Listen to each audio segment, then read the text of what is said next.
Please join us in welcoming CEO for Jetblue, Joanna Geraghty, in conversation with Skift Airlines Editor, Gordon Smith.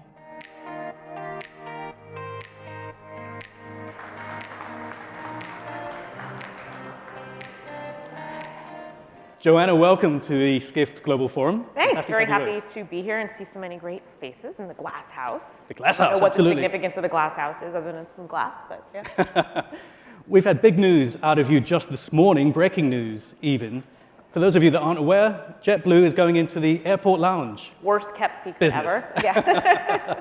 So we've got JFK and Boston. JFK will follow first? First, JFK will be first, yep. Next year? Yes, next year, and then Boston. Fantastic. A question that might be on the lips of many people in the room. What took you so long?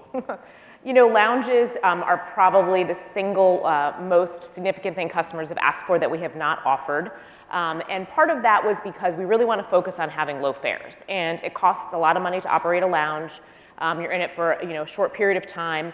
And when you look at what some of the other airlines had created with their lounges, it was a less than, I think, stellar experience. We've all seen the lines out the door, kind of somewhat bland food and not very inspired experience. And so as we've launched our Transatlantic service, that continues to be for our Mint customers one of the top items that they would like. So we're going to bring it to them for Transatlantic, our Mosaic 4s, and then we're also going to be introducing a Premier card in our credit card portfolio later this year, and that will provide access to the lounges. So it's going to be smaller, bespoke, more personal, hopefully no lines if we do it right, which means it's going to be somewhat limited in who can access it. But at the end of the day, our loyalty program we think is broadly accessible for a pretty wide segment of folks who travel JetBlue frequently at a level that's much lower than some of the legacy carriers. So we're excited to announce it and more to come. Forgive me for introducing a dollop of Scottish cynicism here, but we do hear this a lot. Yep. Whenever there's a new airport lounge format being rolled out anywhere in the world, really, management claim this is going to be different. It will be exclusive. This will feel like a space you actually want to spend time in. Yep. You fly 150 flights today out of JFK, 134 out of Boston. That's just today. Yep. It's going to be a real challenge to keep the exclusivity element there, isn't it? Well, 150 flights are not going to be eligible. It's only Transatlantic, and then our Mosaic 4s and our Premier card holders. So we're going to start very slowly because we don't want it to be like every airline lounge. And I will say, one of the benefits of being small, since we've had some challenges trying to get bigger, is that we can be very bespoke about it and have a very high level of focus and attention from myself all the way through the team to make sure it's a lounge experience we would want, because we've all sat in some of those really gross lounges, and that's not what we want. So, yeah. There'll be people in the room, maybe people joining us online who are based on the West Coast or maybe down in Florida. Loyal JetBlue customers might be thinking, are we going to be next? Where else is on your radar? Yeah, so for now, we're going to start slowly. And, when we look at Mint and when we introduced our first class, kind of business class product, we started slowly there too. And it's now grown to more than 50 aircraft. And so as we think about lounges, it's dipping our toe in the water, trying to get it right, trying to make sure that it doesn't impact fares, because we really want to make sure that JetBlue remains accessible as a low fare carrier. So we're starting with JFK and Boston, and then if it works, we'll look to grow it from there. Awesome. Good. Let's take a step back for anyone that's not familiar with your recent developments. You fly to Europe. Yes. You've got suites, lie-flat beds, lovely award-winning food on board, free carry-on bag, even for the most basic fare classes as of 2 weeks ago. You've got exclusive lounges on the way with in-house mixologists. Correct. Are you still a low-cost airline? So we'd like to think we are. It's just low cost with a premier segment. And when I think about JetBlue, we were founded with the mission of bringing humanity back to air travel, and we continue with that mission today. Our focus is really around how do we bring humanity back to all parts of the customer experience, to all parts of the cabin. And I couldn't be prouder with our Transatlantic service. Has anybody here flown our Transatlantic service? Nobody. Oh, you have to try. It is fantastic. We have Dig. If you're in New York, you maybe know Dig. It's sort of a farm-to-table restaurant, kind of fast food. We've got Delicious Hospitality Group in the front with Charlie Parker and Legend Records restaurant. It is fantastic. It is unique. And one of the benefits of being small is that we can offer certain elements of the product experience that work for a smaller carrier, but probably wouldn't scale for some of the larger carriers. So a tapas style dish in the back. I think our core product, which is the economy product in the back, is second to none across the Atlantic. I encourage you to try it. I got a note this morning from somebody out of the UK, surprised about how great it was because they don't know the JetBlue brand as well over there. But just we're really, really proud of what we've done across the Atlantic. I'll take this opportunity to remind the audience, if you do have a question for Joanna, the Skift app, the Q&A function, I'm sure you're all very familiar with it by now. We'll try and take a couple of questions towards the end of the discussion, if we can. I think we've got a map that we can show on the screen now, and this is showing the Airbus range for the aircraft. And I know you've pushed back some of the plane deliveries. There we go, from JFK, your hub there. This is the various Airbus aircraft, including the XLR. And I'm not going to get into the weeds of the airline industry here, but that stands for extra long range. It does. And I'm trying to calibrate whether they've updated it to reflect some of the weight variances they've had to add to it and whether that range is accurate anymore. But yes. This is fresh from Airbus as of last week, all right. so then it is. I hope it's pretty accurate. Yes, but it's from the aircraft manufacturer. You have to keep that in mind. And airlines always do their own studies to make sure that's accurate, and sometimes it's not. With all those caveats in the mix, could we ever see JetBlue going from JFK to Rome, JFK to Rio? Yeah, so I'm not sure that the aircraft, the XLR, would actually make it to Rome with the level of reliability we would need. It's tougher to fly back in the wintertime, and you don't want to have a technical stop along the way to get gas over the Atlantic. So probably not Rome, but there's other places we could find ourselves in. We've pushed back some of our XLR deliveries. We think it's a great plane for the future. We want to kind of see through some of the Pratt & Whitney engine issues, so we don't take a new plane and then ground it within a year and a half. That's sort of not great business. But we're very excited about what we're doing in the Transatlantic. Today we launched Dublin and Edinburgh this summer seasonally. They did very well. There's a couple other options that we have out there that we're looking at, but more to come. So. I'm glad you brought up the Pratt & Whitney engine issue. And for anyone that's not familiar with this, we're not going to get into the nitty-gritty of airline engines, don't worry. But you basically have a new aircraft that arrives, and within 18 months, potentially, it's back in the hangar, grounded. Correct. How frustrating is that? It's an incredibly frustrating experience because you're spending a lot of money for a brand new plane with a beautiful customer experience, and then after about a year and a half, we have to ground it, and it sits on the ground for 300 days waiting for a slot to be inducted to have the engine inspected. And that's just frustrating because we're spending a lot of money on it, but also the customer experience, and it impedes our ability to grow. So Boeing has its issues, Pratt & Whitney has its issues, GE has its issues, and it's just creating, I think, an overall environment where capacity is a bit constrained across the United States and globally. But that's one of the reasons why we've pushed back a number of our deliveries over the next couple of years, because we want to see some of those inspections catch up and have the kind of throughput for the inspections needed catch up a bit. And beneficial for cash flow as well, no doubt? It is. It's beneficial for cash flow as well, but frustrating at the end of the day because they're great planes, we want to fly them, and we want to bring the JetBlue experience to more places. Understood. We've got a slide here that I think we can bring up from the Skift State of Travel report. Anyone that hasn't seen this already, 350 slides of research excellence. This is taking a look at global airline loyalty. There it is there. We call it a multi-billion-dollar club. Correct. JetBlue, you're there. You've got around 11% in terms of your airline revenue. That was based on last year's figures. Do you take a look at this and think, all the time, yes. Dang, we're doing well, but we could be doing even better? Yeah, absolutely. This is a big opportunity for us. If you look at what we've accomplished over the last few years, we've grown to about 11% of our total revenue reflects our airline loyalty dollars, and that's up several percentage points since pre-COVID. We have a new co-brand card with Barclays, which is great. We'll be launching a new premier one at the end of the year, along with a second look program for customers who are maybe starting out, college students and whatnot, that we think could be great JetBlue customers for the future, but might need a little boost as they exit school. And so as I think about this, we're very much targeting something in the area of, call it Alaska, that range. We've talked about that publicly. We think that's about the right spot. And our program was redesigned last year to provide a whole set of unique perks that customers can choose as a way of gamifying it, but also as a way of reflecting the things that matter most to all of you. So we don't want to give you, free alcohol, for example, if you don't drink. We don't want to give you free bags if you never carry a checkout, never carry a bag. And so you get to pick the perks that matter most to you. And we think the program is very accessible. We've created 4 new tiers of our Mosaic program. Mosaic 1 through 4. Mosaic 4 is about $25,000 of travel spend, so think a couple big family vacations in your Mosaic 4, which will have access to lounges next year, and you also get upgrade to Mint passes where you get confirmed Mint seats. So unlike some of the carriers where you're, I don't know, number 50 on the standby, on the upgrade list, and the hope and promise that maybe someday you might actually get that lie flat seat that you will never get, there is a path at JetBlue to get it in a very consistent way. There's a very well-known low-cost carrier that may or may not be on this slide. I'll let you but may decide have the that. colors, some of the colors on this slide, or your sneakers. They're grappling with an activist investor currently. Do you think another one, yes. another one? Yeah. Do you think JetBlue is vulnerable to a similar sort of hostile investment attack? So we have an activist already in our stock. Carl Icahn purchased a large stake of JetBlue earlier this year. And I think the environment is such when your stock price is a bit lower, where your company, frankly, is worth more than what's reflected in the stock price, it makes you more susceptible to activists who see the opportunity there. We've had really constructive discussions. Two of Icahn's team are on our board. They've been very constructive, and we work closely with them as we do with every other board member.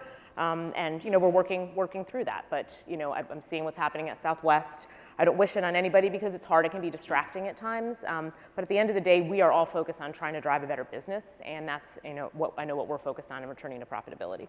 Do you think Icahn's just being less vocal? And No. What do you think you've approached it differently? No. Why do you think you've gotten away relatively lightly? I think from JetBlue's perspective, we're very transparent, and we're focused on returning to profitability. We are all aligned in that regard, and that's I think what we're going to be focused on for the next several years. We've been through a number of challenging times regarding failed transactions with the Department of Justice, and so now our focus is on executing our organic strategy, and our full board is on board. Pardon the pun, with that. I'm a big fan of puns, don't worry. Audience questions are coming in. We've still got time for a few more, so jump on the app if you've got any burning questions for Joanna. Let's talk about operations. Sure. You proudly call yourself New York's hometown airline. Around 40%, correct me if I'm wrong? 40 to 50%. 40 50% of your network either arrives into or out of Correct. New York. That's Most huge. of any airline. The most of any airline. Does the Big Apple present big headaches for you? I love the Big Apple. I've lived here for 30 years, so it's hard to say it presents headaches, but it can be frustrating at times. The DOT has got to fix air traffic control, and it's mostly an issue in New York. There are other parts of the United States where there's some pressure, but New York is by far the most significant challenge, I think, in the ATC system. And so while we support things like refunds for customers and obviously taking care of customers when there's disruptions, we really need the FAA and the DOT to continue to step up to fix the underlying issues, because none of us should have to deal with some of the challenges on blue sky days, the sun's out, and you see an air traffic control program. It's incredibly frustrating.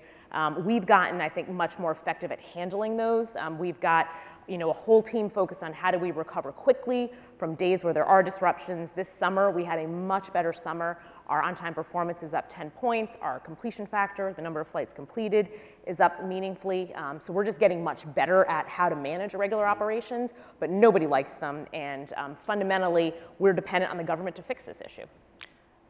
That was one of the factors that led the Wall Street Journal last year to crown you America's worst airline. Yep. They cited poor on-time performance, extreme delays. Things are better this year. Did that put fire in your belly, seeing that? So, of course, you never like to be listed last, but the reality is where we fly makes it very, very difficult to get off of the bottom of that list. And if you actually look at our performance in New York relative to other airlines in New York, so if you just kind of isolate the nationwide performance to the New York level, we are absolutely competitive with all of the legacy carriers within the New York market. So I think New Yorkers understand there's delays. We don't like them, but we understand they happen because of the airspace we fly into. But when you've got 50% of your network in New York, it's really hard to compare yourself to Hawaiian Airlines. Premium. Or Alaska. Or Alaska. They're the same thing now, Yes, really. Yeah. Exactly. Lots of talk about premium, about corporate. Is it coming back? Is it going to reach pre-pandemic levels? Yeah, I'll let the others discuss that. What are you seeing in real time? Give us an update from the Joanna Geraghty dashboard. Yeah, so I don't think people are flying every hour on the hour to Boston anymore from New York. I mean, I think some of that very short haul, high frequency corporate travel probably won't come back. I think Zoom has effectively, or Teams has effectively replaced the need to fly up to a location for an hour and fly back. But we are seeing corporate return just in a different way. JetBlue is mostly leisure, and when we think about our strategy, it's about doubling down on being the best leisure carrier in the Northeast, in the Caribbean, providing a loyalty program that really taps into our customers who fly for leisure. But we also recognize we have a product business customers like, and we want to be opportunistically there for them. But we are very much about leisure, leisure, leisure. Yeah. You mentioned routes there. You've been busy cutting dozens of underperforming routes, pulled out of some cities completely. Why did you have so many lousy routes to begin with? Sure. So every airline obviously has a set of routes that are maturing, a set of routes that are mature and generating a profit, and then certain investment areas that, or relevant areas that you might be flying to. When we were doing the Spirit transaction, we held off on changing our route network quite a bit, because if we were going to be a larger airline, then, for example, short-haul Los Angeles, which historically has not performed very well for us, might have performed a lot better with all of the added Spirit flights. So we kind of paused any network changes. Now, in a world where we're not growing because of our Pratt & Whitney engine situation, we are focused on making sure that every route, every city makes its way into the network and generates a profit or has a path to a profit. And so we've redeployed about 20% of our fleet over the last 6 months. Very heavy East Coast leisure network, doubling down in the Northeast. So Islip, very excited about bringing JetBlue to Islip. I can tell you the response from folks on Long Island has been second to none. It's fantastic. We just announced a partnership with the Islanders, so really doubling down there. Manchester, New Hampshire. So a lot of these markets that have long wanted JetBlue to fly there, and a lot of people have moved outside of the urban areas into some of the more suburban areas, and so we want to be there for them. So very excited about that. But really, we've got to make sure that we're trimming the network where things aren't performing, and we have to do it more quickly and pivot more quickly. Caribbean, great as well. Florida and Transatlantic. You made a lot of people very excited in Manchester, England, when you said you were announcing Manchester. Yeah. Manchester, Yes, New Hampshire. Yes, Manchester, New Hampshire, sorry, yes. Although some tell me there's a market for summer travel out of Manchester, England, so we'll see. Let's see. You were previously the president and chief operating officer from 2018 right through to earlier this year. There's a stereotype in some parts of the travel sector that once you're a COO, you're always a COO. How has it been adjusting to the much broader brief that a CEO brings? If you run an airline, you're always focused on operations. I mean, it's not something you can step away from. And so as I think about CEO and where I'm spending some of my time now, because I have a wonderful chief operating officer who's done a great job, hence the improvements this summer, as he likes to point out to me every day. But spending a lot more time down in Washington, D.C., really trying to get the JetBlue story out there. I'm spending a lot of time with investors trying to explain, yes, I understand our stock price isn't in a great place now, but we have a path to an improved stock price over time. But it's really getting our story out there. And then spending time with our crew members. JetBlue has an incredibly strong culture, values driven. We want to make sure that our crew members understand how important they are. It's a team. We're all in it together. And one of the ways that JetBlue can define itself is by having a much better, softer product. So our crew members, and hopefully we're not perfect, but hopefully when you fly us, oftentimes you see a difference between how we handle and treat our customers and perhaps how some of the others do. And that's by taking care of them and making them feel like they're part of something bigger than themselves. By definition, we've spent most of our time discussing JetBlue, but there's another J I want to touch on. That's Joanna. Oh. You're the first female CEO of a major US airline. Words like trailblazer, pioneer, role model, they're all appearing alongside your name. How does that feel?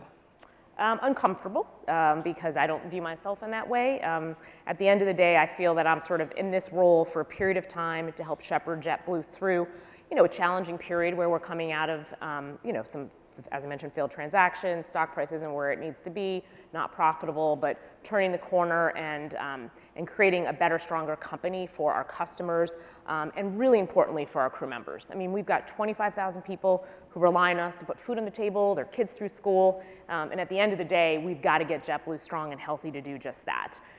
It's about results, and I'm focused, and my team is focused on, delivering results quickly, urgently. Hopefully every month or so we've got a new announcement on a new initiative, cost or a revenue initiative. Keeping the like momentum today, up. and keeping the momentum up. Yeah. Got it. There's a final slide that I think we can show, and it really, looking outside the boardroom, if we can, it's still an old boys club with regard to the airline industry. This is tracking back to 2013, again from the Skift State of Travel report. This is looking at the percentage of active pilot licenses. There's still a long way to go across the industry, isn't there, in terms of diversity, gender diversity? Yeah, I'd kind of put sort of improving. I mean, it is improving, but sort of. Yeah. I mean, we have a long way to go, but I think opportunities where you have women who are CEOs and girls can see that as they progress through school is great. I think seeing female pilots in the flight deck is really important because little girls think that they can do it too. Having that visibility. So, yeah, exactly. I mean, I think that's a huge. And then we have a foundation, the Jetblue Foundation, which focuses on delivering grants and opportunities to underrepresented students in all aspects of aviation and STEM. And it's fantastic. We do a Fly Like the Girl program, and to see all these little girls come and realize that they could be a pilot and just have their faces light up is a pretty special moment, and they'll remember that. And hopefully that feeds into the choices that they make in school and college and beyond. As promised, let's take some questions from the audience, if we can just bring that up on Slido. There we are. Let's take a look here. After the Spirit merger was blocked, is the future of mergers and acquisitions off the table for Our JetBlue? focus, it's a great question, and it's one that we talk about. We talk about it with our board.